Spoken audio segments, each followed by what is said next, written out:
है फ्रेंड्स, कैसे हैं आप सब। उम्मीद करता हूँ अच्छे ही होंगे। फ्रेंड्स, आप लोगों के मैसेजेस आ रहे थे एक्सपीरियंस के रिगार्डिंग। मैं एक वीडियो पहले बना चुका हूँ, आज एक वीडियो और बना रहा हूँ। एक्सपीरियंस को तो मैं और ज़्यादा वापस बताऊँगा ही बताऊँगा, उसके साथ मुझे कुछ और चीज़ें भी बतानी है जो पिछले 3 दिनों में मैंने कुछ चेक करने की कोशिश की। तो फ्रेंड्स, पूरे मेरे वर्ड्स को ध्यान से सुनिएगा। इस वीडियो के अंदर काफ़ी सारी इन्फॉर्मेशन जो सरकारी नौकरी की तैयारी कर रहे हैं, सिर्फ इसकी नहीं बाकी वैकेंसी की भी अगर आप तैयारी कर रहे हो तो आपके लिए ये बात जरूरी हो जाती है। ध्यान दीजिएगा मेरी बातों को। फ्रेंड्स, ये एक वैकेंसी निकली है, जो लोग इसके लिए एलिजिबल हैं उसके लिए मैटर करती है, जो लोग अदर वैकेंसी की तैयारी करते हैं उनके लिए भी ये वीडियो मैटर करेगा। मैं बता देता हूँ क्यों। फ्रेंड्स, इस वैकेंसी में उन्होंने एक्सपीरियंस मांगा है। अगर नॉर्मली देखें तो ये छोटी सी बात है, एक्सपीरियंस ही तो मांगा है, इसमें क्या गलत है। बट जिन स्टूडेंट्स को इस वैकेंसी का वेट था उनके लिए दिक्कत हो गई है। दिक्कत ये हो गई है, एक तो क्लियर नहीं है कि एक्सपीरियंस है क्या। ध्यान दीजिएगा, एक तो क्लियरली लिखा नहीं है। बड़ी पोस्ट के लिए तो इन्होंने लिख दिया कि बड़ी 25 करोड़ से बड़ी कंपनी के लिए, बाकी कई पोस्ट में इन्होंने लिखा नहीं है कि एक्सपीरियंस है क्या। तो उस एक्सपीरियंस है क्या में अब किसी के पास क्लर्क, किसी जगह प्राइवेट हॉस्पिटल में कोई रिसेप्शनिस्ट है, कोई किसी जगह काम कर रहा है, कोई अकाउंटेंट है सीए के ऑफिस में कई सालों से काम कर रहा है, जैसे मैं कॉमर्स की पोस्ट की बात करूं, ठीक है जी। तो उनका कहना ये है कि सर क्या हम इसके लिए एलिजिबल हैं। ये क्वेश्चन उन्होंने आप लोगों के लिए छोड़ दिया है, ठीक है जी। और इसके लिए मैंने जो पता करवाया है वो भी मैं आपसे डिस्कस करूंगा। तो ये बड़े क्वेश्चन है, स्टूडेंट्स के पास अलग अलग टाइप का एक्सपीरियंस है, कोई कुछ काम कर रहा है, कोई कुछ काम कर रहा है। तो इन्होंने लिखा ही नहीं है कि आपको किस चीज का एक्सपीरियंस चाहिए सबसे पहले। हालांकि विज्ञप्ति में और भी गलतियां हैं जिसके लिए मैंने ऑलरेडी आरटीआई फाइल कर दी है।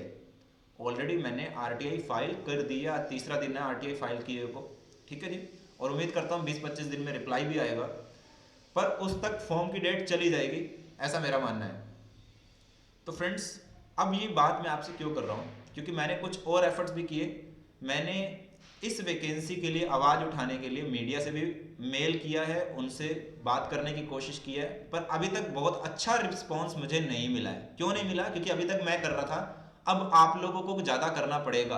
देखिए, मैं खुल के बोलता हूँ, अब आप लोगों की बारी है। मैंने क्या क्या किया मैं बता रहा हूँ आपको, और इसके क्या इफेक्ट पड़ेंगे अगर हम ये प्रयास नहीं करेंगे। देखिए, बच्चों के पेपर हो जाएंगे, बच्चे एक्सपीरियंस जिनके पास है वो फॉर्म भी भर देंगे, चाहे किसी ने छोटी जगह से काम किया हुआ है। ध्यान दीजिएगा मेरी बातों को, अगर आपने छोटी फॉर्म में भी काम किया हुआ है, अगर मैं जूनियर अकाउंटेंट की बात करूं, अगर आपने छोटी जगह पे भी काम किया है, किसी ऑफिस में काम किया हुआ है, वहां का एक्सपीरियंस भी चलेगा। शर्त यह है कि उनका, ध्यान दीजिएगा, मैं वापस एक बार आऊंगा जो मैं बात कर रहा था, उनके लेटर पैड पे उनके प्रॉपर डिटेल के साथ होनी चाहिए इन्फॉर्मेशन, उनका मोबाइल नंबर वगैरह होना चाहिए, उस फर्म का एड्रेस होना चाहिए, ठीक है। उनकी मोर स्टैंप लगवा के आप लेके जाइएगा प्रॉपर तरीके से। एक्सपीरियंस वहां भी चल जाएगा अगर आप छोटे ऑफिस में भी काम करते थे, आप सीए के ऑफिस में भी काम करते थे, आप वकील के ऑफिस में भी काम करते थे। ये मैं अकाउंटेंट के लिए बोल रहा हूँ, आप सेम अपनी पोस्ट के लिए लगा लीजिएगा, क्योंकि उन्होंने नहीं लिखा है तो आप लोगों के लिए ये एक्सपीरियंस चल जाएगा। उनको काम सीखे होने से मतलब है, मतलब आपने कहीं से भी काम किया हो प्रॉपर तरीके से आप उनसे लिखवाएं कि आपके पास ये कार्य का अनुभव है, तो आप इस फॉर्म के लिए एलिजिबल हैं। कोशिश उनकी अच्छी थी, बट स्टूडेंट्स ने, आजकल क्या है आपको भी मालूम है कि स्टूडेंट्स काम करते हैं तो वो अपना एक्सपीरियंस ला सकते हैं। चाहे आपने हॉस्पिटल में काम किया हो, चाहे आपने किसी ऑफिस में काम किया हो, आपने जहां जहां काम किया है आप उनके एक्सपीरियंस ला सकते हैं। क्या आपने एक एक जगह पे 3 साल से ज्यादा काम किया हो, ऐसा नहीं लिखा उन्होंने। आप 2 या 2 से ज्यादा जगह पे भी आप लोगों ने काम किया है तो वहां से भी आप एक्सपीरियंस का सर्टिफिकेट ले सकते हैं, ऐसी कोई बड़ी दिक्कत नहीं है, ठीक है जी। ये तो बात हुई कि आप एक्सपीरियंस लेके कैसे उनको दिखाना है, मतलब जहां जहां आपने काम किया है उनका प्रॉपर तरीके से आप बनवाएं एक वैलिड डॉक्यूमेंट।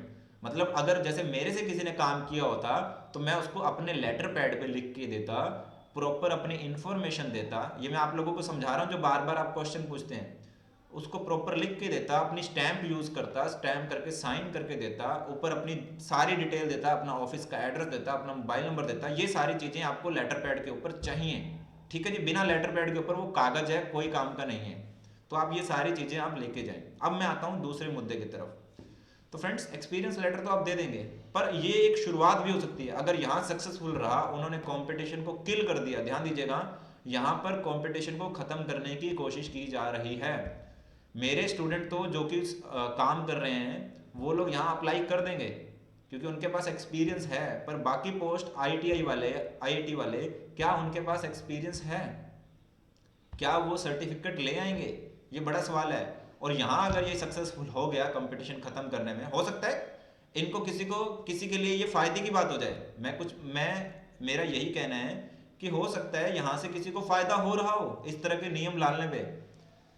पर आप लोग ये बात ध्यान रखिए, हो सकता है ये एक्सपेरिमेंट हो, बाकी वैकेंसी के ऊपर भी अप्लाई कर दिया जाए। 2800 पे ग्रेड पे भी ये चीज ले आए तो ये सोचने वाली बात है। इवन सेंटर की एसएससी की पोस्ट के लिए भी, जहां पर आप इनकम टैक्स इंस्पेक्टर तक चुनते हैं, वहां पर भी ये चीजें नहीं मांगी जाती हैं। बड़ी बड़ी पोस्ट, इससे भी बड़ी पोस्ट ले लीजिए, वहां पर भी ये सब चीजें नहीं मांगी जाती हैं। तो ये आप लोगों के लिए एक बड़ा प्रश्न है। मैंने क्या क्या किया मैं बता देता हूँ। आरटीआई फाइल कर दी है। जो आवाज करके जो चैनल है, मैंने उनको मेल किया है, उनकी मेल आईडी पे उनको व्हाट्सएप भी कर दिया है जो मुझे नंबर मिला था। उन्होंने पढ़ भी लिया है। उन्होंने कहा था कि मैं आपको इस मैटर पे देख के बताता हूँ, ठीक है। बट आप लोगों को भी उनसे बात करनी है, ध्यान दीजिएगा। मैंने उपेन यादव जी को भी व्हाट्सएप कर दिया था, कॉल किया, पिक नहीं हुआ। पर उन्होंने मेरा मैसेज पढ़ा है, रिस्पॉन्स अभी शायद बाद में आएगा। पर आप लोगों को भी बात करनी चाहिए। मैंने एक एडवोकेट हैं, ध्यान दीजिएगा, मैंने एक एडवोकेट हैं, मैंने उनसे संपर्क, जो जयपुर में आप स्टूडेंट्स का ही केस लड़ते हैं, मैंने उनसे भी संपर्क साधने की कोशिश की है। कल संडे था, आज मैंने उनको कॉल किया, अभी तक उन्होंने कॉल पिक नहीं किया है। शायद बाद में उनका कॉल आ सकता है। पर मैं आपको बता रहा हूँ, मैं ये एफर्ट्स कर रहा हूँ, आप लोगों को भी करने चाहिए। क्योंकि मैं आप लोगों से, जयपुर से 600 किलोमीटर दूर हूँ। मैं यहाँ पर बैठ के आप लोगों को सजेशन दे सकता हूँ। जरूरत पड़ी तो मैं जयपुर आ भी सकता हूँ, मुझे कोई प्रॉब्लम नहीं है। मैं सीधे सीधे बोल रहा हूँ, जहाँ जहाँ जरूरत पड़ेगी मैं आ जाऊँगा। पर अब बारी है स्टूडेंट्स को अपने एफर्ट्स अपने लिए खड़ा होने की। बार बार मुझे मैसेजेस आते हैं कि सर आप आरपीएससी के लिए कुछ कर सकते हैं, आप क्या इसके लिए कुछ कर सकते हैं। देखिए, मैंने जेवीएनएल के लिए भी आवाज़ उठाई थी, तो वहाँ भी मैंने स्टूडेंट्स आगे नहीं आए। स्टूडेंट घर बैठ कर सिर्फ मैसेज करते हैं, ठीक है। अब मैं यहाँ बैठकर किस बेसिस पे आ गया हूँ? क्योंकि मेरे साथ आप लोग जुड़े हुए हैं। अगर आप लोग आगे जाएंगे तो मैं आप लोगों के साथ आ सकता हूँ। और होगा क्या, अगर मैं अकेला पहुंच गया तो वो कहेंगे कोचिंग का इंटरेस्ट है इसीलिए कर रहे हैं। भैया, अपना कोई नेतागिरी करने का कोई शौक नहीं है, ये आप भी जानते हैं, ठीक है। क्योंकि मैं देखता हूँ उपेन भाई कितनी गालियां खाता है। किसी के लिए काम करता है, दूसरे के लिए नहीं हो पाता तो उसको दूसरे वाले सुनाते हैं। तो मेरा आपसे यही कहना है, मैं आप लोगों के लिए यहाँ से बैठ के अभी एफर्ट्स कर रहा हूँ, पिछले 3 दिन से एफर्ट कर रहा हूँ। मैंने आरटीआई भी दायर की, मैंने और भी बहुत सारे एफर्ट्स कर रहा हूँ। अभी वो पूरे नहीं हुए तो इसलिए मैं आपसे डिस्कस नहीं करूँगा यहाँ पर। तो मेरा आपसे यही कहना है कि जो जो एफर्ट्स आप लोग कर सकते हैं वो कीजिए। अपना एक ग्रुपिंग बनाइए। जो आप लोगों ने फेसबुक पे ग्रुप बना बना के छोड़े हुए हैं, जो कि कोई काम नहीं कर रहे हैं, उन लोगों को वापस एक्टिव कीजिए और सीरियसली इन मुद्दों पे ध्यान दीजिए। क्योंकि ये एक है, कोई बात नहीं, चली जाएगी। क्या दूसरी की शुरुआत नहीं हो जाएगी? अगर एक आसानी से निकल जाएगी तो दूसरी की भी शुरुआत हो सकती है, दूसरी भी निकल जाएगी। तो मेरे स्टूडेंट, मुझे पता है वो एक्सपीरियंस उनके पास है, वो एग्जाम में जाएंगे भी और पास भी हो जाएंगे। पर क्या सभी के पास है? ये सबसे बड़ा क्वेश्चन मार्क है आप लोगों के लिए। तो फ्रेंड्स, इस वीडियो में साथ में मैं कुछ मुझे मैक्सिमम बातें मैं ऑलरेडी कर चुका हूँ। क्योंकि आप देखिए, इस वैकेंसी में इन्होंने एक्सपीरियंस की झड़ी लगा दी है। 2-2 साल का एक्सपीरियंस, 3-3 साल का एक्सपीरियंस मांगा हुआ है। मैंने नहीं देखा है, मैंने बड़ी पोस्ट के लिए देखा है एक्सपीरियंस, छोटी पोस्ट के लिए एक्सपीरियंस मुझे समझ में नहीं आता है क्यों डाला गया है, ठीक है। आप ट्रेनिंग भी दे सकते हैं उन लोगों को। जैसे इनकम टैक्स विभाग में आप आर्ट्स वालों को ले जाते हैं, कोई प्रॉब्लम नहीं है, उनको ट्रेनिंग देते हैं वहां पर। इसके ऊपर भी मैं अलग वीडियो बनाने वाला हूँ थोड़ी देर में।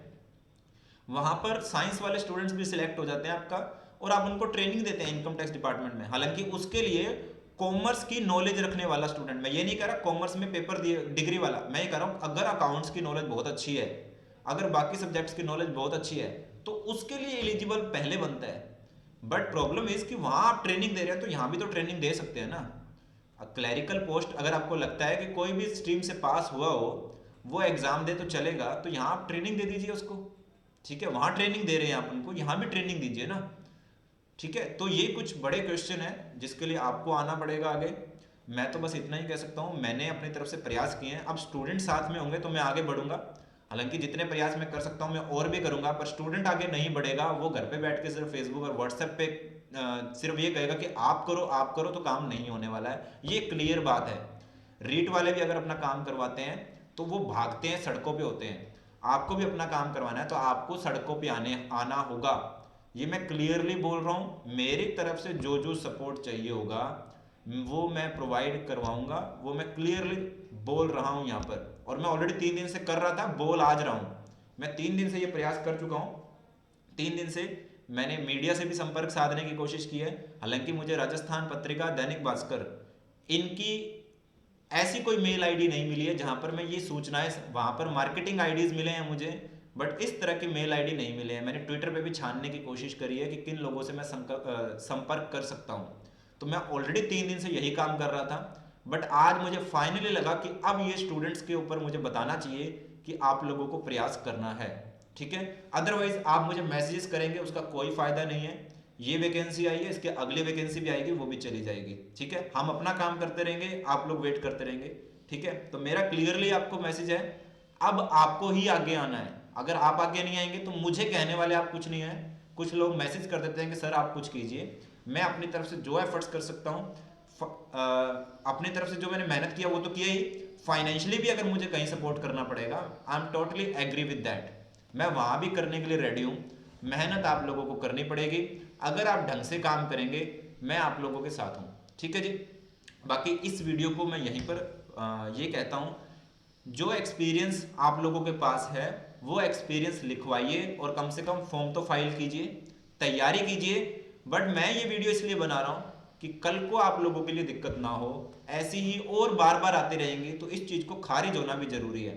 फॉर्म आप फाइल कीजिए और बाकी देखते हैं क्या होता है, ठीक है जी।